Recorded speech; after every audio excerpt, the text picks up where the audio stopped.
कभी सोचा है ये जो आजकल की हिंदी डरावनी कहानियां हैं वो हमें इतना क्यों डराती हैं? मतलब उनके अंदर ऐसा क्या होता है जो हमें सोचने पर मजबूर कर देता है, जो हमें रात को सोने नहीं देता? चलिए आज इन्हीं कहानियों की चीरफाड़ करते हैं और समझते हैं इनके बनावट के पीछे का राज। जानते हैं, ये सवाल ही इन कहानियों की जान है। सुनसान गांव हो या वीरान सड़क, ये दोनों ही वो जगह हैं जहां डर को पनपने के लिए खुला मैदान मिलता है। ये वो पॉइंट है जहां से हमारी आम दुनिया अलौकिक दुनिया के अंधेरे में दाखिल हो जाती है। और आज हम ऐसी ही दो कहानियों से डर के इस पूरे स्ट्रक्चर को समझेंगे। तो देखिए, हमारे पास दो केस स्टडीज हैं। पहली है गांव में टोटका, जिसमें एक पूरा का पूरा गांव किसी काले जादू की चपेट में है। और दूसरी कहानी है लाश के वास्ते, जो एक सुनसान हाईवे पर दो लोगों के रोंगटे खड़े कर देने वाले सफर के बारे में है। ये दोनों कहानियां हमें परत दर परत बताएंगी कि डर आखिर बुना कैसे जाता है। हर अच्छी हॉरर कहानी की नींव होती है उसका माहौल।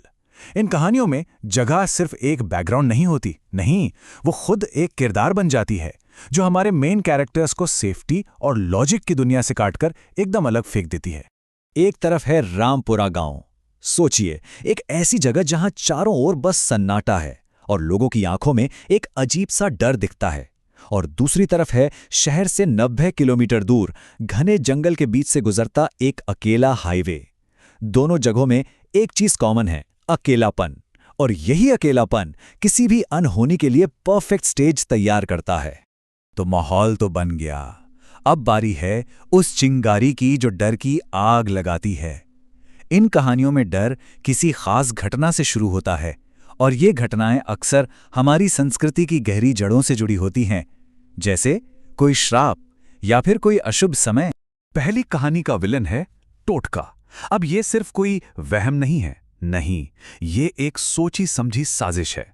एक काला जादू जिसका मकसद सिर्फ नुकसान पहुंचाना नहीं, बल्कि किसी की आत्मा को ही काबू में करना है।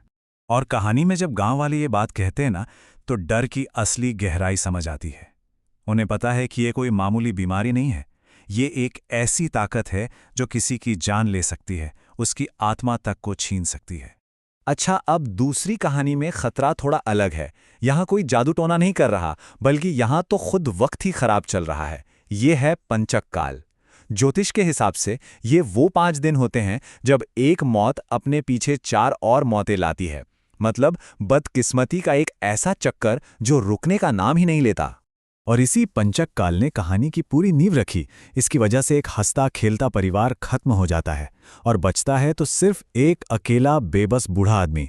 और यही अकेलापन उस रात की खौफनाक घटनाओं को जन्म देता है, जब उसकी लाश को घर ले जाया जा रहा होता है। तो ठीक है, खतरा सामने आ गया। अब क्या? अब होता है असली मुकाबला। किरदार उससे लड़ते कैसे हैं, और यहीं इन कहानियों का असली रोमांच सामने आता है। चलिए देखते हैं कि दोनों कहानियों में बुराई का सामना कैसे होता है और दोनों के तरीके कितने अलग हैं। गांव में टोटका में मुकाबला बड़ा सिस्टमैटिक है। एक एक करके कदम उठाए जाते हैं।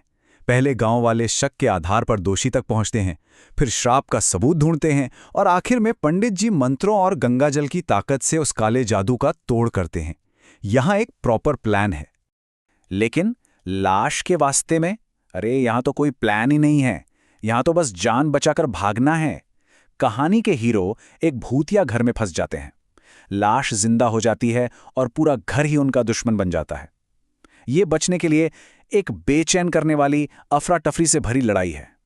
जरा इस टेबल को देखिए। बुराई के 2 अलग अलग चेहरे एकदम साफ नजर आते हैं।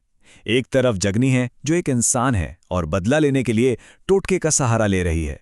वहीं दूसरी तरफ हैं वो प्रेत आत्माएं जो बस जिंदा रहने के लिए लोगों को मारती हैं, उनका मांस खाती हैं और खून पीती हैं। एक का मकसद बदला है, दूसरों का बस अपना वजूद बनाए रखना। तो कहानियों के आखिर में क्या होता है? क्या बुराई का हमेशा के लिए खात्मा हो जाता है?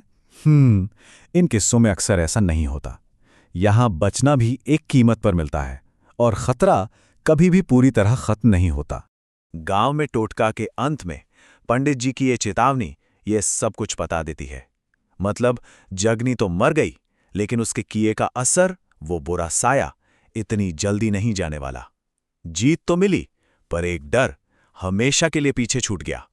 और बिल्कुल ऐसा ही कुछ दूसरी कहानी में भी होता है। भूत शिकारी की ये चेतावनी साफ साफ बताती है कि जान तो बच गई, लेकिन उस घर और उस जंगल से हमेशा दूर रहना होगा, खासकर अमावस की रात को। खतरा सिर्फ टला है, खत्म नहीं हुआ है। तो मतलब साफ है, इन कहानियों में जीत कभी फाइनल नहीं होती। एंडिंग हमेशा एक बेचैनी छोड़ जाती है। यह एहसास कि बुराई को हराया नहीं गया है, वो बस सो रही है, और किसी भी पल किसी भी वक्त वो वापस जाग सकती है। तो सवाल ये उठता है कि आखिर इन आधुनिक भूत कथाओं में ऐसा क्या है जो हमें इतना पसंद आता है? हमारी संस्कृति में इनका क्या रोल है, और इस डिजिटल जमाने में ये कैसे जिंदा हैं? मजे की बात देखिए, ये कहानियां अब सिर्फ सुनाई नहीं जाती, ये साझा की जाती हैं। YouTube पर ये एक तरह की मॉडर्न लोक कथाएं बन गई हैं।